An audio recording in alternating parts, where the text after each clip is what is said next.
Understanding this broader context of emotional isolation matters because it sets the stage for why Omori resonated with so many people. It arrived in a moment when people were finally recognizing the cost of silence. And nothing embodies that quiet, internal struggle quite like the first thing the player hears, the main menu theme.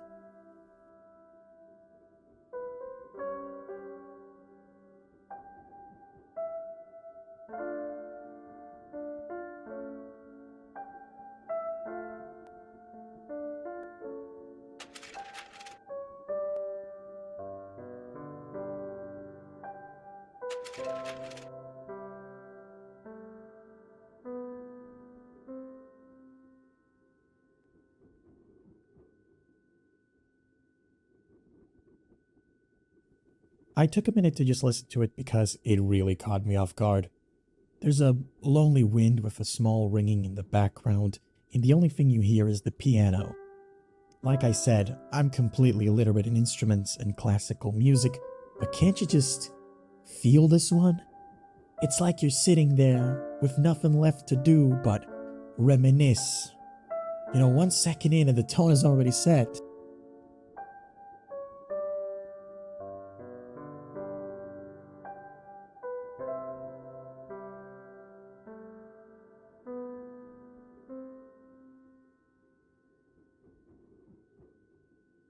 Oh, dude, I know that what I'm gonna see is something real heavy. I can already tell from the main menu. Let's begin.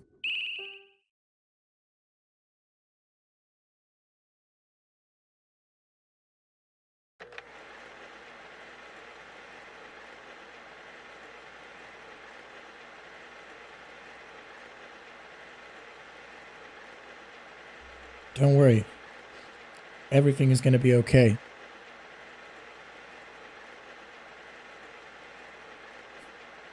Man, okay. No matter what happens, promise me that we'll always be there for each other.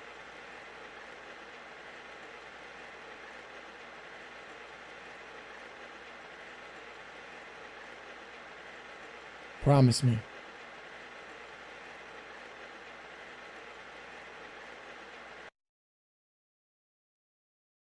Whoa.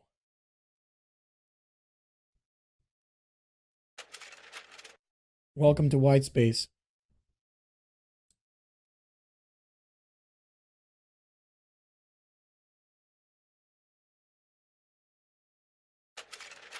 You've been living here for as long as you can remember.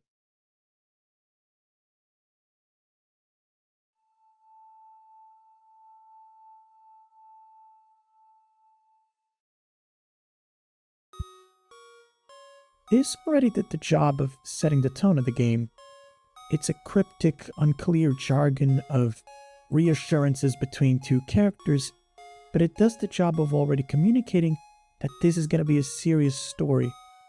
As the text said, we are in white space, a seemingly isolated white area with a laptop, unbelievably disturbing sketchbook, a tissue box for crying, and perhaps more. and a cat. First thing I did was inspect to see if there's any more stuff, and turns out there's a knife. Oh god. Upon interacting with the door, we enter the neighbor's room, where we see our three friends, Aubrey, Kel, and Hiro. They invited us to play cards, but Kel chose to tease Aubrey by hiding her stuffed toy after she made fun of the mole on his... Yeah, I don't want to know. We find the toy in a watermelon, and Aubrey snatches the toy from us. And that thing is gonna reek, but okay. Kel and Aubrey are always clashing and fighting like little kids, and Hiro seems to be the mature one in the group and always breaks up the fighting. How mature. After exploring the room, we find out that we were invited by Mari and Basil to a picnic in the playground. We gather our friends and get out of the room, which was under a tree stump. First thing I did was a good 360 and explore. However, most of the areas are locked away because Omori's afraid of heights, drowning, and spiders. perhaps we'll see that come to play later. As we reach the beach and then the dock, we even see this.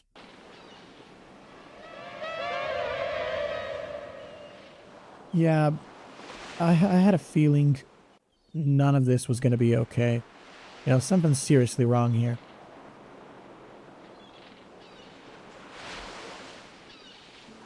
We're introduced to the big playground area with so many wacky, zany characters, including Mari and Basil, that are talking while having a picnic. How fun. The first thing I've already touched upon was the soundtrack. Omori has an unbelievably good soundtrack. From the title music that gave you a real bittersweet feeling, to a mellow and empty-like music in White Space, a childish and playful song in the neighbor's room, a strangely soothing music in the outside, to another happy and playful song in the playground. Something that I've consistently noticed in Omori was the amazing soundtrack that knows how to set the tone and is very well coordinated with the other elements of the game. Furthermore, this game's art style is all over the place, and I like it. Omocat's art style indeed has a whole history behind it, however, it never fails to amuse me.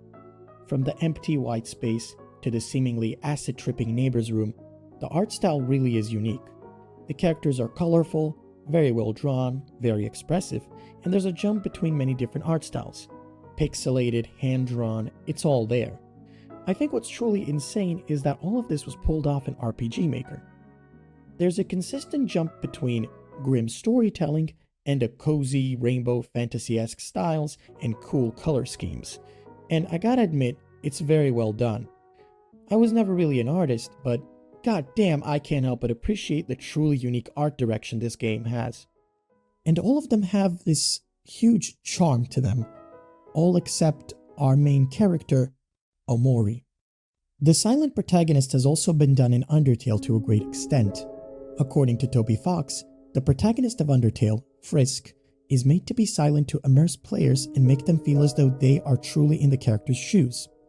And I feel as though for Omori, it's a mix of that, but since we are talking about a game with a clear suicide, anxiety, and depression warning, it's probably a form of visual storytelling of Omori's emotional state of detachment and isolation. And this is also expressed in the design of Omori.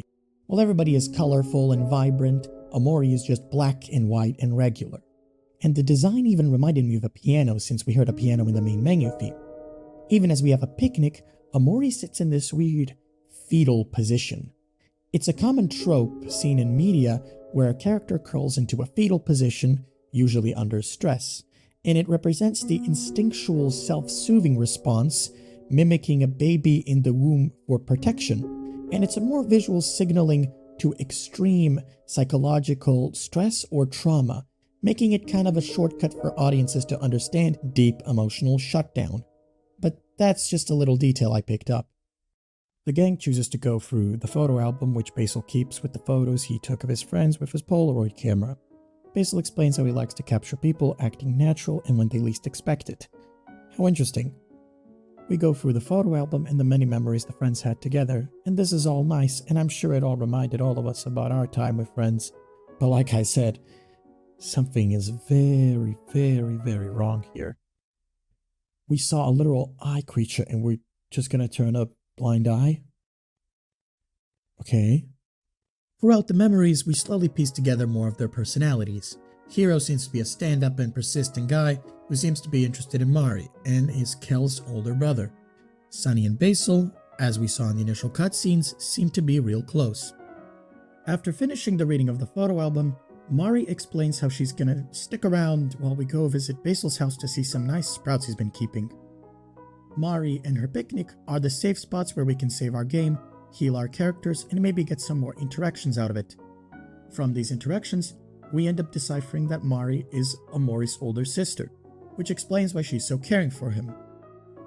This is all just gonna bait me into liking all the characters, and then it's just gonna kill every single one of them systematically like an executioner, I'm confident. After a game of hide and seek, Basil got caught by Boss, a character that was kicked off the playground after a previous incident, which I can only imagine how it went. This is our tutorial for combat, which is a relatively basic JRPG turn-based combat system, kinda like Pokemon. You can make all 4 of the characters attack, use a skill or item, and that's that. When a character loses their HP, they are literally toast. Except Omori can tank 1 hit that should finish him, and if he is finished, it's an automatic lose, even if everybody else is okay. After defeating boss, we continue to Basil's house. We go through Basil's garden, where he compares all of his flowers to the crew. Basil is a sunflower who wants to look at the bright side of things. Mari is the lily of the valley that wards off evil spirits and helps people see a better future. An interesting detail being that the lily of the valley is poisonous. Hero is a rose that is versatile and universally loved. And Aubrey is a gladiolus that is true to herself. And Kel is a sturdy and resilient cactus that can survive in any condition. While Omori is a plain and simple white tulip, which sounds about right. As we go through Basil's garden, we fight sprout moles and get introduced to the emotion system.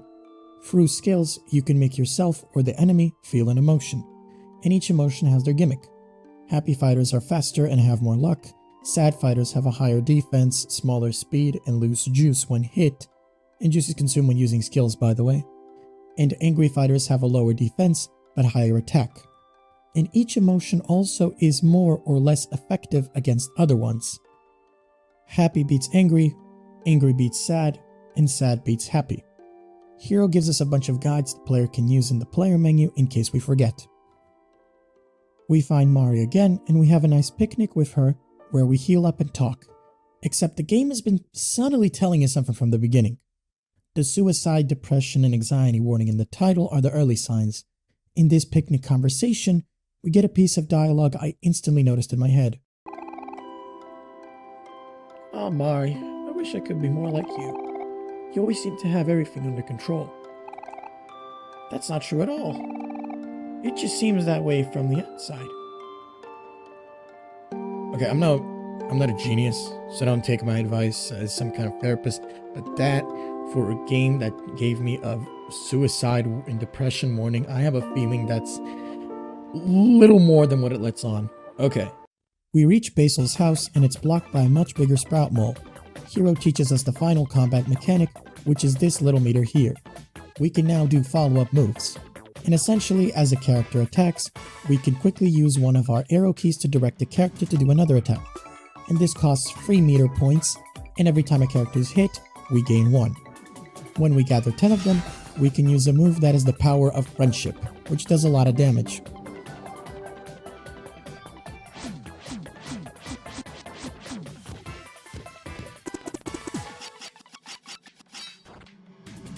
Okay, so it's the literal power of friendship. That's freaking cool.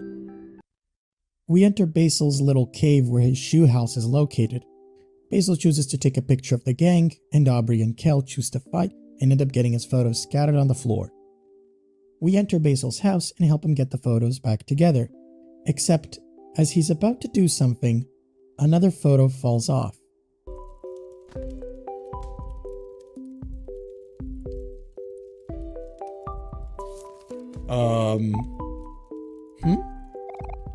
That's strange. A photo must have been loose. Huh? What is this? Did I take this photo? Something about it seems so familiar. No. That can't be. Mari.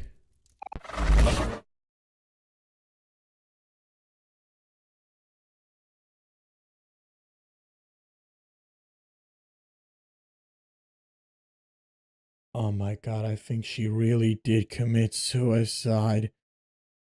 I said it half sarcastically, but... oh no.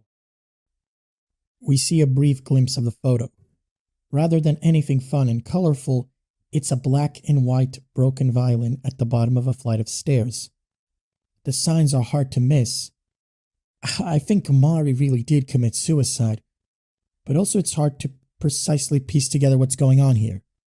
The initial introductory cutscenes are probably Basil and Omori processing this fact, but that broken violin, What does it mean? We're brought back to white space. Our heart is beating.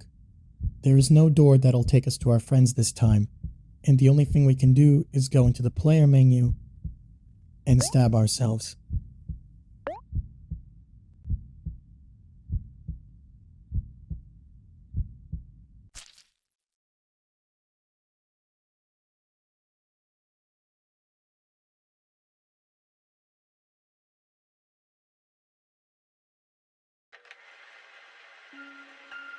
Look at all of us.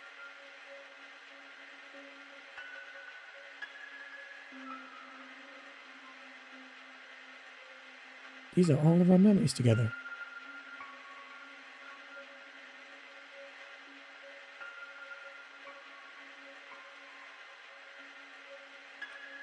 They're a little sad now.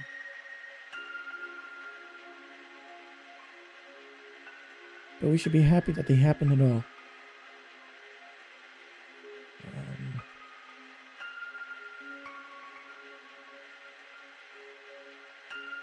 Let's make some new memories together, okay?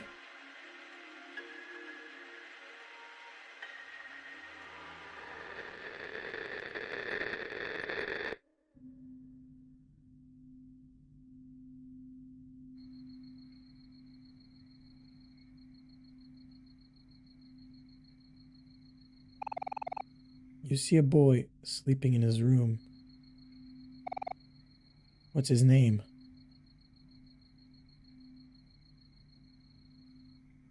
Sunny.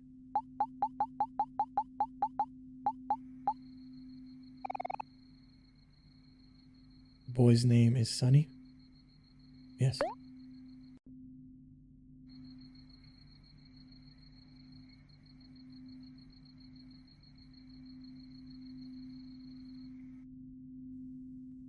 Okay, it seems that the real game has begun. Our story has already finished, and now we simply must remember it. From the looks of it, Mari committed suicide, and what we are seeing is a dream world Sunny invented to cope with this loss. But the violin I still can't piece together. I just don't get how it fits. But perhaps it'll be explained later. We seem to have finally woken up from the dream and are now in the real world. We get a voicemail from Mom. We seem to be moving. She mentions both of us, which means her and Sunny. So from the looks of it, after Mari's suicide, the dad chose to leave the family, or he wasn't there to begin with. Parent of the year, this one. She mentions Kel, which means that these aren't any imaginary friends we've been dreaming up, but rather our old childhood friends. There is no electricity despite the phone still working, which is strange. We see an empty picnic basket from which we can save the game. We look in the mirror and, hey, that's us. We consistently try to go down the stairs, but to no avail. Sunny doesn't want to.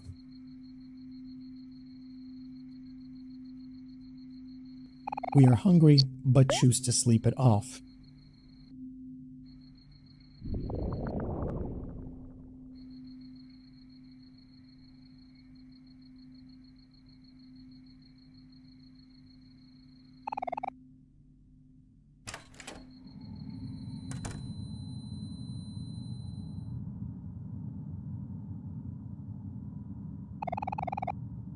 An eerie red glow radiates from outside. You feel strangely drawn to it. Wait a minute, these photos weren't there. The game is rubbing it in our faces now. Oh my god.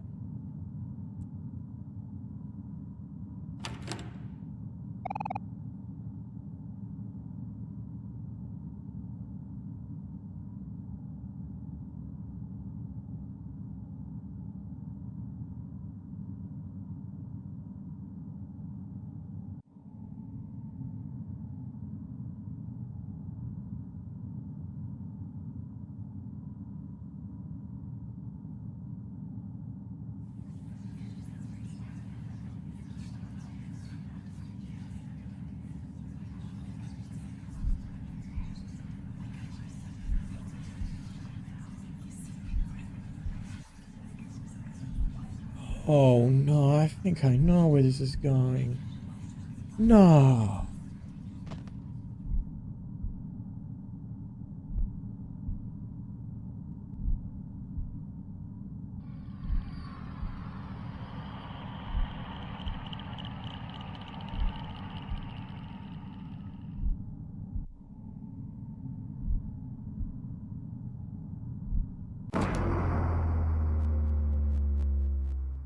A hand grabs us and we enter a fight. Except this time there's no happy, joyful battle music or anything vibrant. It's a monster simply called something at the stairs, and Sunny isn't happy, angry, or sad. He's afraid.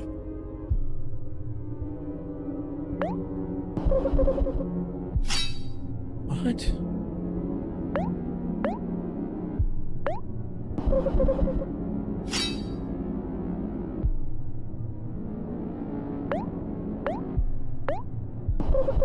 Trying to attack him, but it's not doing anything. Sunny. Something.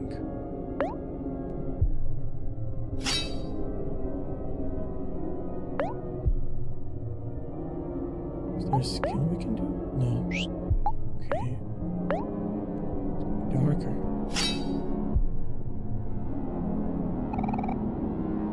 Take a deep breath. Don't be afraid. It's not as scary as you think. Oh, that has two meanings, that one. You steady yourself and remember how to calm down.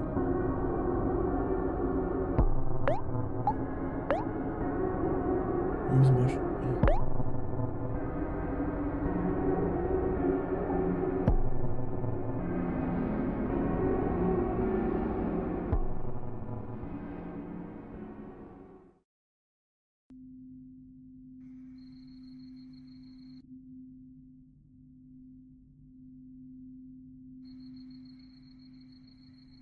We manage to calm down and reach the bottom of the stairs. We go to the kitchen to get a cold steak, microwave it, and eat it. Turns out we probably hallucinated and ate a raw steak because in the voicemail Mom told us there would be no electricity. And this explains why we felt sick afterwards, so we head to the toilet and throw up.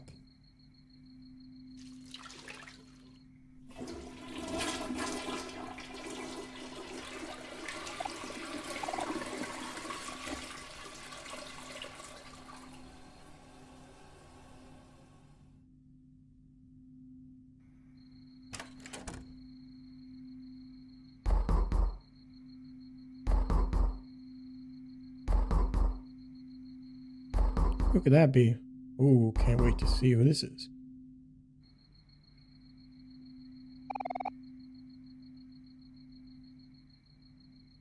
Okay. Whew.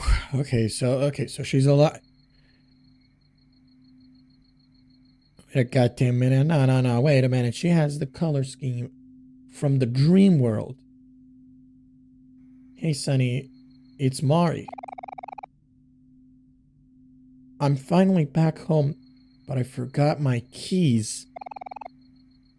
Could you open the door for me? I'm gonna do it, but I don't think that's her. Mostly because she, from the looks of it, maybe is the, I don't know. I just hope it's her, you know? I don't want to see dead kids. What do you like to do? Yeah, opening the door for sure.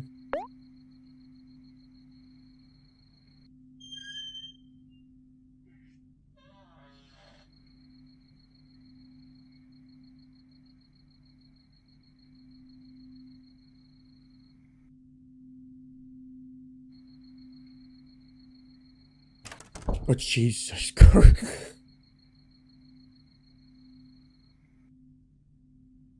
Okay, so that was not her.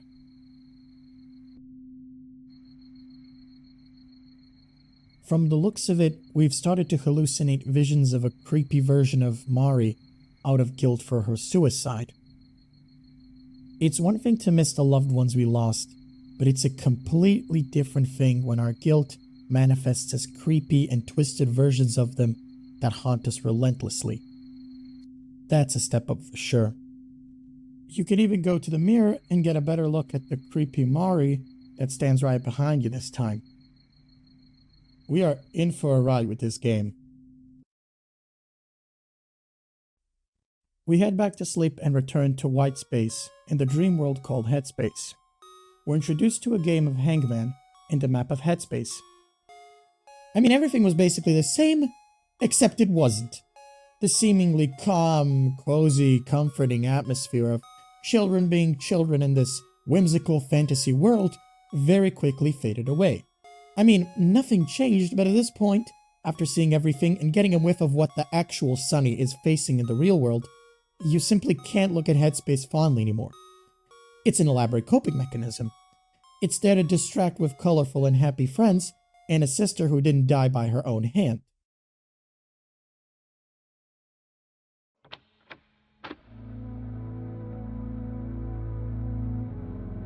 You face a lot of stuff in life, and I'm no exception to that rule. And I admit it was always easier for me to lock myself away in my room and play video games as per usual and stay disconnected with people. And when you face a lot of people shitting on you and harassing you, even in places like school, shutting yourself off from others, including your loved ones, almost becomes a reflex. Because there's some kind of animal that remains within everybody that doesn't really care about principle, morality, or feelings, but simple survival. I never really felt like I could talk to my family about it. It wasn't that I hated them or I thought they hated me or anything like that, but I just couldn't really picture them as the type of people I'd tell them about my grief, why I'm silent, and why I'm the way I am. Maybe it's because those are the questions even I'm trying to decipher myself. Like I said, running off to your room and playing video games, a heavy form of modern digital escapism we've all indulged in, really can turn into a reflex or habit. Which is why I fully understand the mental gymnastics of Sunny. I'm sure after something actually traumatizing, like hearing about your close sibling's suicide, maybe even witnessing it, it would really do a number on you. But the undertones of a separate, unresolved trauma are clearly there. Because, come on now, if you're undergoing this level of escapism, you have seriously went through something a little bit more firsthand. Which means you saw something, not heard. Saw. So now it's a question of what. And from the looks of it, it involves the broken violin at the bottom of a flight of stairs where we faced something.